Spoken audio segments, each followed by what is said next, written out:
దేవుని పరిశుద్ధ నామములో వందనాలు. రెండవ మాట ధ్యానించుకునే ముందు ప్రార్థన.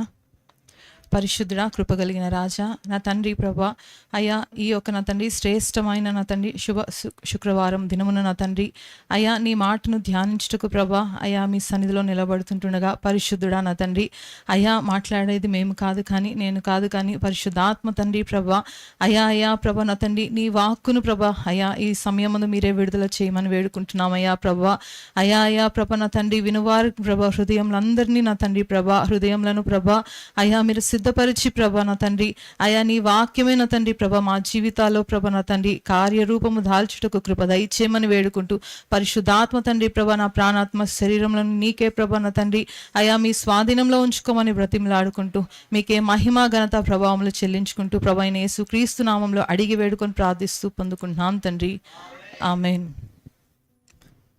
రెండవ మాట లూకాసు వార్త 23వ అధ్యాయము 39వ వచనం నుండి చదువుదాము. వేలాడవేయబడిన ఆ నేరస్తులలో ఒకడు ఆయనను దూషించుచు, నీవు క్రీస్తువు గదా, నిన్ను నీవు రక్షించుకొనుము, మమ్మను కూడా రక్షించుమని చెప్పెను. అయితే రెండవ వాడు వాణ్ణి గద్దించి, నీవు అదే శిక్షావిధిలో ఉన్నావు గనుక దేవునికి భయపడవా? మనకైతే ఇది న్యాయమే, మనము చేసిన వాటికి తగిన ఫలము పొందుచున్నాము, కానీ ఈయన ఏ తప్పిదమును చేయలేదని చెప్పి ఆయనను చూచి, యేసు, నీవు నీ రాజ్యంలోనికి వచ్చినప్పుడు నన్ను జ్ఞాపకము చేసుకొనుమనెను. అందుకు ఆయన వానితో, నేడు నీవు నాతో కూడా పరదైసులో ఉందువని నిశ్చయముగా నీతో చెప్పుచున్నానెను. ఆమేన్. అయితే ఈ రెండవ మాట ఇదివరకు కూడా మనం ధ్యానం చేశాము. చాలాసార్లు చాలా మంది ధ్యానం చేశారు. అయితే నేను కూడా ప్రత్యేకంగా 1-2 సార్లు ధ్యానం చేశాను. మరి నిన్న రాత్రికాల సమయంలో కూడా సేవకురాలు నన్ను అడుగుతున్నప్పుడు ఈ మాటను ఇప్పటివరకు చెప్పలేదా అని అంటే, నా భాషలో నేను చెప్పాను, మస్తు సార్లు చెప్పాను అని చెప్పాను అనమాట. అట్లాగా నేను తర్వాత ఆలోచించుకున్నాను, మరి నేను మరలా ఎందుకు ఈ మాట మరి ధ్యానించాలని నేను అనుకుంటున్నాను అనేసి నేను అనుకుంటున్నప్పుడు ఎందుకో నాకు తెలియదండి, 7 మాటలు కూడా మరి ఎంతో శ్రేష్టమైన మాటలు అయినప్పటికీ కూడా నాకు రెండవ మాట నాకు ఎందుకో బాగా కనెక్ట్ అవుతుంది అనిపిస్తుంది. రెండవ మాట చాలా ఒక ప్రత్యేకంగా అనిపిస్తుంది, ఒక కృపగలిగిన మాట అని చెప్పొచ్చు. అలాగే మరి అన్ని మాటలు కూడా మరి ఒక ఇన్స్ట్రక్షన్, ఒక్కొక్క మాట నుంచి మనం ఒక్కొక్కటి నేర్చుకుంటాము. మరి రెండవ మాటలో నాకు ప్రత్యేకంగా అనిపించేది ఎప్పుడు ఏంటంటే రక్షణ. మనం ఎంత ఏది చేసినా కానీ ఆ రక్షణ కొరకే కదా మనం చేసేది. అదే అన్నిటికన్నా ప్రాముఖ్యమైంది అని నాకు అనిపిస్తుంది. మరి అందుకో నాకు తెలియదు కానీ నాకు ఆ రెండవ మాట అంటే నా హృదయానికి ఎంతో కూడా సమీపంగా అని అనిపిస్తుంది. అందుకే మరి ఈ సంవత్సరం కూడా నేను రెండవ మాట ధ్యానించాలని మరి దేవుని సన్నిధిలో అడిగాను. అలాగే మరి రెండవ మాట మనం చదువుతున్నప్పుడు మనం ఎక్కువగా రెండవ దొంగ గురించి మాట్లాడుకుంటాము. మరి దేవుడు మాట్లాడిన మాట గురించి కూడా మాట్లాడతాము. బట్ నాకు అనిపిస్తుంది ఏంటంటే రెండవ దొంగ మాట ఎంత ఇంపార్టెంటో ఫస్ట్ దొంగ మాట్లాడిన మాట కూడా అంతే ఇంపార్టెంట్ అనిపిస్తుంది. ఎందుకంటే ఎక్కువగా మరి క్రైస్తవులుగా విశ్వాసులుగా చాలా మంది కూడా అదే కేటగిరీకి చెందిన వాళ్ళమే అవుతాం అనమాట. ఒక్కసారి మొదటి దొంగ మాట్లాడిన మాటను మనం మరలా ఒకసారి చదువుదాం. నీవు క్రీస్తువు కదా. చాలమ్మా, నీవు క్రీస్తువు కదా అనలేదు, గదా అన్నాడు కదా. నీవు క్రీస్తువు కదా అని అన్నాడు అంటే కొంచెం డిఫరెన్స్ ఉంది. కదా అని అంటే మనం ఎంతో కొంత మనం మాట్లాడిన మాటతో ఏకీభవించిన మాటగా ఉంటుంది. అదే గదా అన్నా అనుకో అంటే నువ్వు గొప్పోడివి కదా. ఎలా ఉంది ఆ మాట? నువ్వు గొప్పోడివి కదా కదా అన్నప్పుడు మనం ఏకీభవిస్తున్నాం ఆ మాటతో. కానీ అలా అనలేదు మొదటి దొంగ. ఎలా అంటున్నాడు? నువ్వు క్రీస్తువు కదా అంటున్నాడు. అంటే ఆయన ఏం ఏకీభవించట్లేదు కానీ ఎగతాళితో కూడిన మాటగా కనిపిస్తుంది. అక్కడ ఆ మొదటి దొంగలో ఏదైనా కొంచెమైనా యేసుక్రీస్తు వారు నిజంగానే ఆయన అభిషిక్తుడని, ఆయన దేవుడని, ఆయన రక్షకుడని, ఆ మాటతో ఆయన రాజు అని ఏకీభవిస్తున్నాడా? ఏకీభవించట్లేదు. ఆయన ఎప్పుడు ఏమంటున్నాడు? నువ్వు క్రీస్తువు కదా అంటున్నాడు. ఈ మాట నిజంగా మన జీవితాల్లో మనం ఎప్పుడు అనలేదా? చాలాసార్లు అని ఉంటాం కదా, నిజంగా అని ఉంటాం. మన ప్రార్థనలో చాలాసార్లు అని ఉంటాం ఏంటంటే, నువ్వు దేవుడవు కదా, నాకు బిడ్డలను ఇవ్వచ్చు కదా, నువ్వు దేవుడవు కదా, నాకు ఎగ్జామ్స్లో సహాయం చేయొచ్చు కదా, నీకే కదా నేను ప్రార్థన చేసుకొని వెళ్ళాను, నువ్వు దేవుడవు కదా, నా ఎగ్జామ్స్లో నువ్వు నాకు టాప్ మార్క్స్ ఉండొచ్చు కదా. కొంతమంది భర్తలు కూడా అంటారు, ఒకవేళ భార్య చాలా ప్రార్థనా పరురాలు అయితే, మరి నువ్వు ఆ దేవుడికే కదా ప్రార్థన చేస్తున్నావు, మనకి ఎందుకు ఈ సమస్య వచ్చింది, నువ్వు దేవుడవు కదా, మన ఇంట్లో ఈ కుటుంబంలో ఎందుకు ఈ నష్టం జరిగింది, ముందుగా చెప్పుండొచ్చు కదా. ఇలా మనం అనలేదా? ప్రతి ఒక్కరము నిజంగా ఏదో ఒక సమయాల్లో మనం అనే ఉంటాం కదా ఈ మాట. అలాగే మనం చాలా మంది కూడా ఈ ఫస్ట్ కేటగిరీ అంటే ఫస్ట్ దొంగ కేటగిరీలోనే చాలా మంది కూడా ఉన్నాం. రెండవ దొంగ కేటగిరీ కన్నా కూడా నిజానికి ఒక విశ్వాసి కానీ, ఒక రక్షింపబడిన వ్యక్తి కానీ, లేదంటే ఒక క్రైస్తవుడిగా పిలువబడిన వారు కానీ ఎక్కువగా మాట్లాడే మాట ఏంటంటే, నువ్వు దేవుడవు కదా, నా బిడ్డలు ఎందుకు తప్పిపోతున్నారు, నువ్వు దేవుడవు కదా, మరి వీళ్ళు ఎందుకు ఇలా ఉన్నారు, నువ్వు దేవుడవు కదా, నా కుటుంబంలో ఈ ప్రాణ నష్టం ఎందుకు జరిగింది అని అనేవాళ్ళు అనే సందర్భాలు చాలా ఉండుంటాయి మన జీవితాల్లో. మనం కూడా ఆ ఫస్ట్ కేటగిరీలో ఫస్ట్ దొంగకు చెందిన స్వభావమే కూడా కలిగి ఉన్నాం మనం కూడా. కానీ అది మనం దాన్ని ఒప్పుకోమన్నమాట. మనం ఏంటంటే మేము రోజు ప్రార్థిస్తున్నాం కదా, అయినా ఏంటిది అని అనుకుంటాం తప్ప నిజానికి మనం కూడా మొదటి దొంగ స్వభావమే కలిగి ఉన్నాం. కానీ నువ్వు దేవుని యొద్దకు వస్తున్నప్పుడు do not come with pride. ఎందుకంటే ఆయన ఎవరు? రెండవ దొంగ అంటున్నాడు, చూస్తారా ఒక్కసారి. రెండవ వాడు వాణ్ణి గద్దించి, నీవు అదే శిక్షావిధిలో ఉన్నావు గనుక దేవునికి భయపడవా. నెక్స్ట్ అమ్మా. మనకైతే ఇది న్యాయమే, మనము చేసిన వాటికి తగిన ఫలం పొందుచున్నాము గాని ఈయన ఏ తప్పిదమును చేయలేదని చెప్పి ఆయనను చూచి, యేసు, నీవు నీ రాజ్యంలోనికి వచ్చినప్పుడు నన్ను జ్ఞాపకం చేసుకొని. నీ రాజ్యముతో వచ్చినప్పుడు, నీ రాజ్యంలోనికి వచ్చినప్పుడు అంటే ఆయన రాజు. He is the king. When you are approaching the king, do not come with your pride. Approach the king with utmost obedience.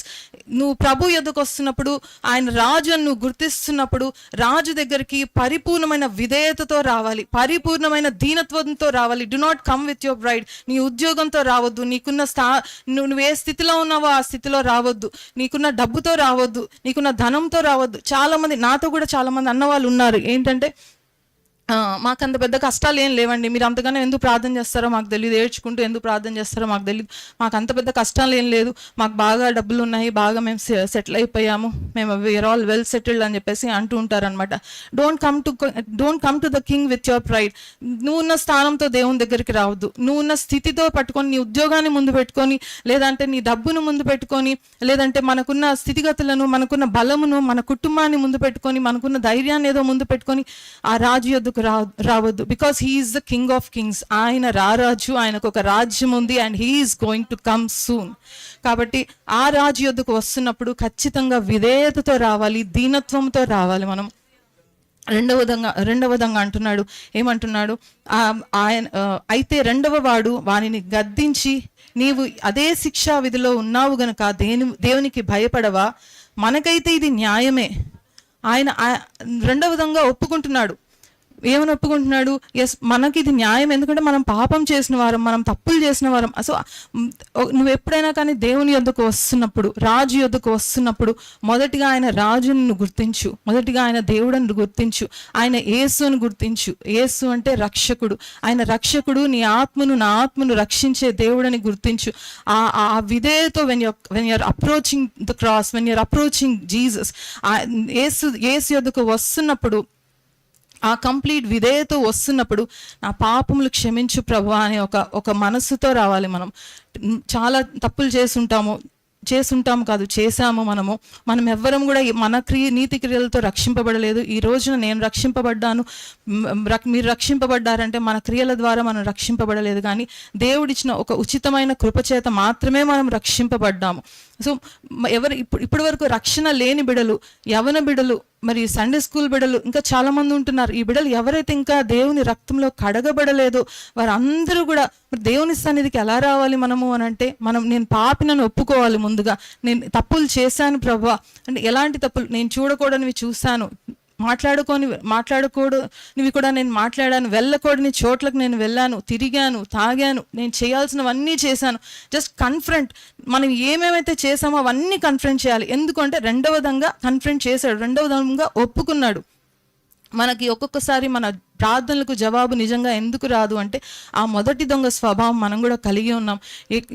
ఆ మొదటి దొంగకి జవాబు వచ్చిందండి? ఇక్కడ జవాబు రాలేదు. దేవుడు మాట్లాడాడు, అసలు ఆన్సర్ ఏమని ఇచ్చాడు? ఆ మొదటి దొంగకి ఆన్సర్ ఏమి ఇవ్వలేదు. సో మొదటి దొంగ అలాంటి ఒక స్వభావం కలిగి మనం దేవుని యొద్దకు వస్తున్నప్పుడు మనకు కూడా answers Rao.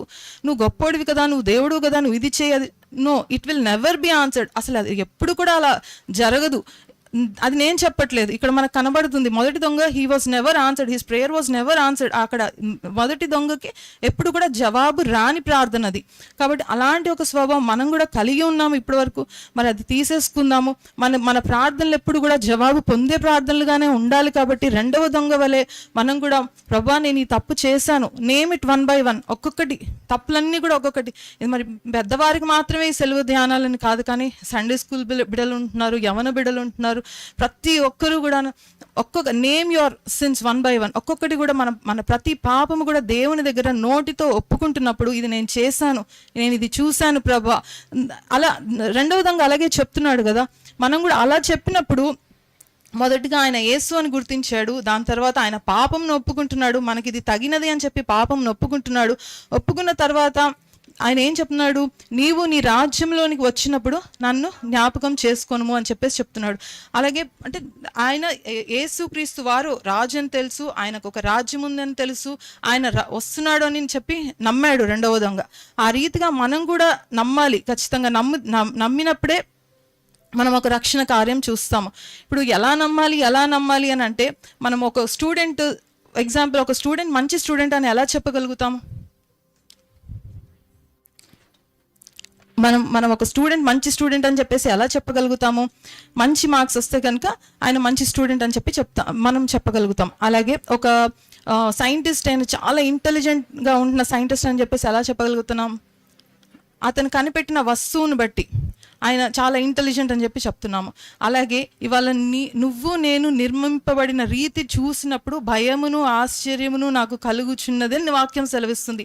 The way we are built అంటే మనం ఎలాగ నిర్మించబడ్డామో, ఈ సృష్టి ఎలాగ నిర్మించబడిందో అది చూసినప్పుడు సృష్టికర్త ఎలాంటి వాడో మనం గ్రహించాలి. అది చూసి నమ్మి విశ్వసించి ఆయన యొద్దకు, ఆయనే దేవుడని నమ్మి విశ్వసించి ఆయన యొద్దకు వెళ్ళినప్పుడు నిశ్చయంగా మన ఆత్మ రక్షింపబడుతుంది. అలాగే రెండవ దొంగ వలె మనం కూడా గుర్తించాలి, ఆయనే దేవుడు, ఆయనే మార్గము సత్యమై ఉన్న దేవుడని.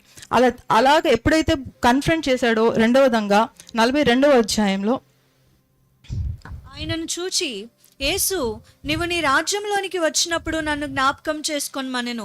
అందుకు ఆయన వానితో, నేడు నీవు నాతో కూడా పరదైసులో ఉందువని నిశ్చయముగా నీతో చెప్పుచున్నానని. వెంటనే యేసుక్రీస్తు వారు జవాబిచ్చారు. జవాబు ఇవ్వబడిన ప్రార్థన ఇది. నేడు నీవు నాతో కూడా పరదైసులో ఉందువని నిశ్చయంగా నీతో చెప్పుచున్నాను. నేడు, ఈ మాటను జ్ఞాపకం పెట్టుకోండి. నేడు, టుడే, ఇవాళ, నేడే రక్షణ దినము. నేడు నీవు నాతో కూడా పరదైసులో ఉందువు. ఎప్పుడైతే ఈ యొక్క ప్రార్థన దేవుని సన్నిధిలో మనం చేస్తామో, నేను పాపినను ఒప్పుకొని ఆయనే రక్షకుడు అని చెప్పి గుర్తిస్తామో, ఆ దినమే అంటే ఆ రోజే, నేడే నీవు నాతో కూడా పరదైసులో ఉందువు. అందుకే రక్షణ గురించి మనకి వాక్యం ఉంటుంది, నేడే రక్షణ దినం అని ఉంటుంది. కానీ ఎప్పుడు కూడా రేపు ఎల్లుండి అని ఎప్పుడు ఉండదు. నేడే, ఇట్ ఈస్ జస్ట్ టుడే. ఇవాళే నీ రక్షణ దినం. ఈ సమయాన్ని ఎప్పుడు కూడా ఏ రక్షింపబడని వ్యక్తి కూడా దాటిపోవడానికి వీల్లేదు. నువ్వు ఏ రోజైతే రక్షింపబడతావో అదే రోజు నువ్వు దేవునితో కూడా పరదేశంలో ఉంటావని చెప్పి దేవుడు మాట్లాడుతున్నాడు. సో నేడు అన్న మాట అర్థము, ఇట్ ఈస్ రైట్ నౌ, ఇవాళే నీ రక్షణ దినం అని అర్థం. అలాగే నేడు, నీవు అంటే నీవు, ఇక్కడ కూర్చున్న ప్రతి ఒక్కరు, దేవుని ఉద్దేశం ఏంటి? అంతటా అందరూ కూడా రక్షింపబడాలనేది ఆయన చిత్తమై ఉన్నది. అలాగా నేడు నీవు నాతో కూడా, నాతో అన్న మాట, నాతో అని చెప్తున్న దేవుడు ఎలాంటి దేవుడు? ఆది అంతంనై ఉన్న దేవుడు, ఆల్ఫా ఒమేగా అయి ఉన్న దేవుడు, ఆయనే మొదటివాడు, ఆయనే కడపటివాడుగా ఉంటున్న దేవుడు. నాతో అని చెప్తున్న పలికిన దేవుడు, he's the beginning and he's the end. ఆయనే ఆల్ఫా, ఆయనే ఒమేగా, ఆయనే ఆది అంతమై ఉన్న దేవుడు. అలాంటి దేవుని సమీపిస్తున్నావు ఈరోజు. పరదైసులో అని ఇదివరకు కూడా దేవుడు చెప్పాడు. శిష్యులను విడిచిపెట్టి వెళ్ళిపోతున్నప్పుడు చెప్పిన మాట, యోహాను సువార్త 14వ అధ్యాయం 3వ వచనం, నేను వెళ్ళి మీకు స్థలము సిద్ధపరచిన ఎడల నేనుండు స్థలంలో మీరు ఉండులాగున మరలా వచ్చి నా యొద్ద నుండుటకు మిమ్మల్ని తీసుకొని పోవుదును. నేను వెళ్ళుచున్న స్థలమునకు మార్గము మీకు తెలియనని చెప్పెను. చాలా. సో అప్పుడే దేవుడు చెప్పాడు, యేసుక్రీస్తు వారు చెప్పారు ఏంటంటే, నా తండ్రి ఇంట అనేక నివాసములు కలవు, లేని ఎడల నేను మీకు చెప్పుదును, మీ కొరకు నివాసము సిద్ధపరచ వెళ్ళుచున్నాను అని చెప్పేసి మాట్లాడతాడు. ముందుగానే శిష్యులకు ప్రభు చెప్తారు. సో అక్కడ శిష్యులకి చెప్పిన మాటే దొంగకు కూడా అదే మాట చెప్తున్నాడు, ఏంటంటే నాతో పాటు నువ్వు పరదైస్లో ఉంటావు అని చెప్పాడు. ఆ రోజు చెప్పింది మరి నిజంగానే రెండవ దొంగ విషయంలో నెరవేర్చబడిందా అంటే నిశ్చయంగా నెరవేర్చబడింది. అలాగే రేపు యేసుక్రీస్తు వారు వచ్చే సమయానికి కూడా మనం కూడా ఆయనతో కలిసి నిత్య నివాసంలో ఉండబోతున్నామనేది నిశ్చయము. అలాగే నిశ్చయంగా నేను నీతో చెప్తున్నాను అని చెప్తాడు దేవుడు.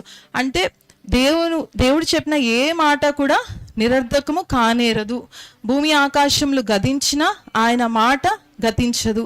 అలాగా ఒక్కొక్క మాట మనం పదం దేవుని మాట్లాడిన ఈ రెండవ మాటను మనం విడబర్చి చూస్తే చాలా ఎక్కువ లేఖనాలని తీసుకోవచ్చు. సమయానుసారంగా నేను కొంచెం మాత్రమే చెప్పాను. నేడు నీవు నాతో కూడా పరదేశంలో ఉందువని నిశ్చయంగా చెప్తున్నాను అని చెప్పేసి యేసుక్రీస్తు వారు పలికిన ఈ మాట ఒక కృప కలిగిన మాట, ఒక రక్షణ అర్థమై చెప్పబడిన మాట. కృప అంటే ఏంటి మనకందరికీ తెలుసు. మనం అర్హత లేకపోయినా దేవుడు మనకి అర్హతనిచ్చి ఆయన కృప ద్వారా మనల్ని రక్షించాడు. ఇప్పుడు సపోజ్ యేసుక్రీస్తు వారు నిన్ను చూస్తున్నప్పుడు బిడ్డల్ని ఎవరైతే ఇంకా రక్షణలో లేరో యేసుక్రీస్తు వారు ఇలా మిమ్మల్ని చూస్తున్నప్పుడు మనం ఇందాక చెప్పుకున్న రీతిగా how do you approach a king? రాజుని ఎలాగా మనము సమీపించాలని అనుకున్నాము? సంపూర్ణమైన విధేయత, సంపూర్ణమైన దీనత్వంతో ఆయన యొద్దకు వెళ్ళాలి, రాజు యొద్దకు వెళ్ళాలి. యేసుక్రీస్తు వారు ఒకవేళ నిన్ను ఇలా చూస్తున్నప్పుడు లుక్ అప్ టు హిమ్. ఆయన దగ్గరికి పరిపూర్ణమైన విధేయతతో కనిపించు, పరిపూర్ణమైన దీనత్వంతో కనిపించు. నీ చేసిన ప్రతి పాపము కూడా దేవుని దగ్గర ఒప్పుకొని ఒకటే మాట, ప్రభువా యేసయ్యా నీవే నా దేవుడవు. బాప్తిసం అంటే ఏంటి? యేసుక్రీస్తు వారు నా దేవుడు అని చెప్పడం, అంతే. ఇప్పటికి ఇంతే, ఇంకా వేరే ఏమి డెఫినేషన్స్ ఏమి లేవు. యేసుక్రీస్తు వారు నా దేవుడు అని చెప్పడమే బాప్తిసము, రక్షణకు ఒక మీనింగ్. అయితే మనం యేసయ్య దగ్గరికి వస్తున్నప్పుడు, ఆయన చూస్తున్నప్పుడు మనం ఎలా ఉండాలి? దీనత్వంతో కనిపిస్తూ ప్రభువా నీవే నా దేవుడు అని ఒక్క మాట చెప్పినప్పుడు, మరి యేసయ్య మనల్ని చూస్తున్నప్పుడు ఈ పక్కన చాలా స్క్రోల్ అవుతూ ఉంటాయి. ఏంటి మనం చేసిన తప్పులన్నీ, అది చాటభారతం అంత ఉంటుంది, అది మొత్తం వెళ్తూ ఉంటుంది. బట్ కృప అనేది ఒకటి ఉంది కదా, ఆ కృప ఏం చేస్తుందంటే వీటన్నిటిని సైడ్ చేసేసి ఏదైతే నువ్వు అడుగుతున్నావు ఓకే గ్రాంటెడ్, ఎస్ అని చెప్పి టిక్ మార్క్ ఇచ్చేస్తుంది. That is the grace of God. దేంతోనే ఆడుకోవచ్చు కానీ కృపతో ఆడుకోకూడదు మనం. ఎందుకనంటే చాలాసార్లు మనం చాలా వాక్యాలు వింటున్నాం, మరలా తిరిగి వెళ్ళే రక్షణకి దూరంగానే పరిగెత్తుతున్నాం. అలాంటి ఒక స్థితిలో ఉండొద్దు.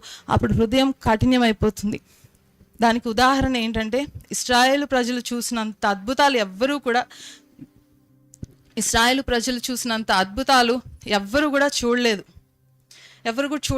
సముద్రాన్ని చీల్చేశారు. అది ఉప్పొంగుతున్న సముద్రం. నిజంగా ఆ ఎర్ర సముద్రం, మరి నేను మా మమ్మీ వెళ్ళినప్పుడు ఆ ఎర్ర సముద్రం అలా పొంగుతుంటే అది చూసి మేము ఈ సముద్రాన్న దేవుడు 2 పాయలుగా చీల్చింది అని చెప్పి భయపడిపోయాం. ఎందుకంటే ఆ పెద్ద షిప్ ఆ డెక్ మీద ఇలా నిలబడుతున్నప్పుడు గాలికి ఇద్దరం కొట్టుకుపోతున్నాం అనమాట. వెరీ హ్యూజ్ షిప్, అంత పెద్ద షిప్ కూడా గాలికి కొట్టుకుపోతుంది అనమాట. అలా అంత పెద్ద ఉప్పొంగుతున్న సముద్రాన్ని దేవుడు ఏం చేశాడు? 2 పాయలుగా చీల్చాడు. అది చాలా పెద్ద అద్భుతం. అలాంటి గొప్ప అద్భుతాలు చూసిన వారు కూడా అరణ్యంలో రాలిపోయారు. ఎందుకు? జస్ట్ ఒకటే రీజన్, హృదయం కాఠిన్యమైపోయింది. ఇవాళ నిజంగా ప్రతిరోజు వాక్యాలు వింటున్నాము, ప్రతిరోజు మరి ఎంతో అన్ని ప్రార్థనలకు అటెండ్ అవుతున్నాం, అయినా కానీ బాప్తిసము, రక్షణ అంటే వెనక్కి వెళ్ళిపోతున్నామంటే అది కొన్ని రోజులకి హృదయం కాఠిన్యం అవ్వకుండా చూసుకోవడం ఎంతో అవసరం, ఎంతో ముఖ్యం. అలాగా ఇశ్రాయేలు ప్రజలు మరి నిజంగానే వారి హృదయాన్ని కాఠిన్యం చేసుకొని నశించిపోయారు. అలాగే ఫరో కూడా చాలా చూశాడు. ఫరో చూడండి ఈ అద్భుతాలు ఏంటి, ఎన్నో అద్భుతాలు చూశాడు, నశించిపోయారు. వాళ్ళందరూ నశించిపోయారు. అంటే దేవుడికి ఎక్కువగా అలవాటైపోద్దు. నేను అనేది అర్థం చేసుకోండి. అలవాటైపోవడం అంటే ఏంటంటే చలనం లేకుండా ఉంటాం. అలాంటి స్థితిలోకి ఎప్పుడు కూడా మన హృదయం రాకూడదు. భ్రష్టాత్మకు మనం అప్పగించుకోకూడదు. ఇది ఎక్కువగా ఎక్కడ వినబడుతుంది, ఎక్కడ జరుగుతుంది అని అంటే ఎక్కువగా ప్రార్థనలో ఉంటూనే రక్షణను తృణీకరించే వారి యొద్ద ఇది ఎక్కువగా జరుగుతుంటుంది. కాబట్టి ఆ స్థితిలో నిజంగా మనం కానీ బిడ్డలు కానీ ఎవ్వరూ ఉండడానికి వీల్లేదు. కనుక కొద్ది సమయం మనము తీసుకుందాము. మరి దేవుని సన్నిధిలో కొద్ది సమయం మనం తీసుకుందాము. రక్షణ లేని యవన బిడ్డలందరూ కూడా మోకరించి దేవుణ్ణి ఒకటే మాట అడగండి, ప్రభువా నువ్వు దేవుడు అని నేను ఒప్పుకుంటున్నాను, నువ్వు నాకు దేవుడువు.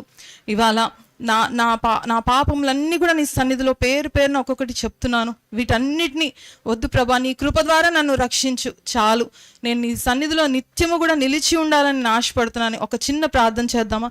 తలంచుకుందాము.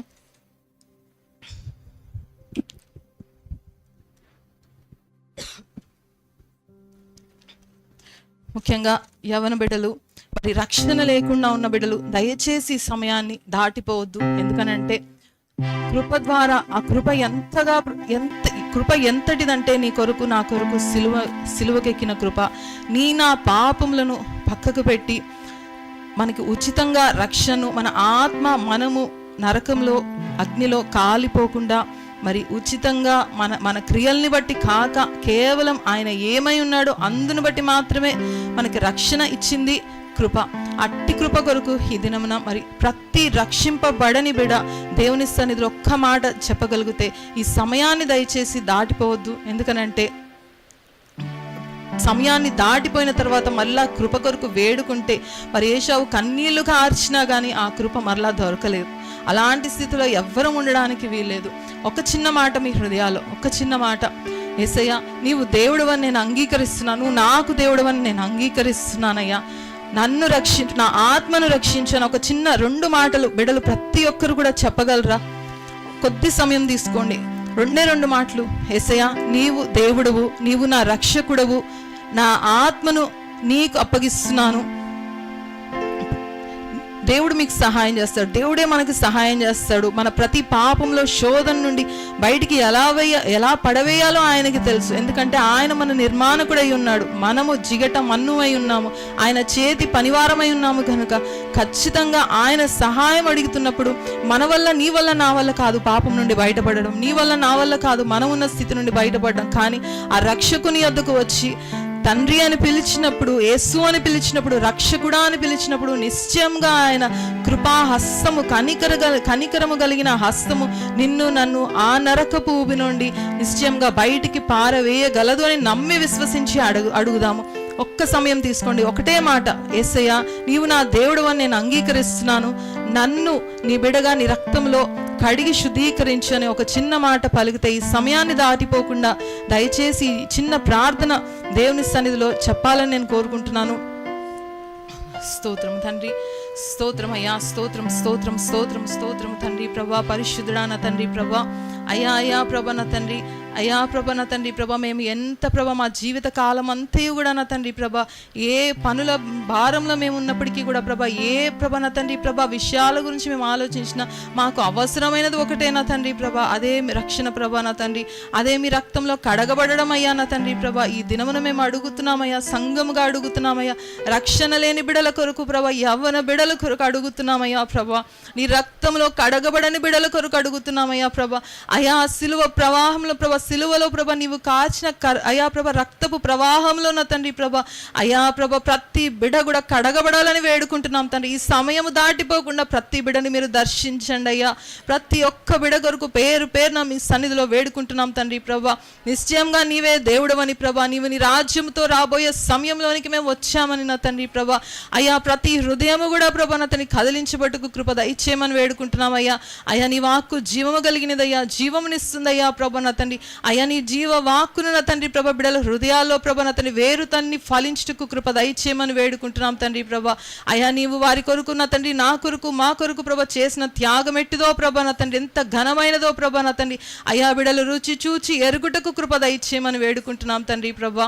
అయా ప్రభా నా తండ్రి, అయా నూతన ఆత్మలు ప్రభా నూతనంగా నా తండ్రి ప్రభా, అయా బిడలు ప్రభా రక్షింపబడుటకు నా తండ్రి ప్రభా, అయా కృప అనుగ్రహించమని వేడుకుంటూ ప్రభా, అట్టి కృపను పొందుకునే ప్రభా సంఘముగా మేము అందరము కూడా ఉండుటకు కృప దయచేయమని వేడుకుంటూ తండ్రి మీకే మహిమ ఘనత ప్రభావములు చెల్లించుకుంటూ ప్రభా యేసు క్రీస్తు నామములో అడిగి వేడుకొని ప్రార్థిస్తూ పొందుకుంటున్నాం తండ్రి, ఆమేన్.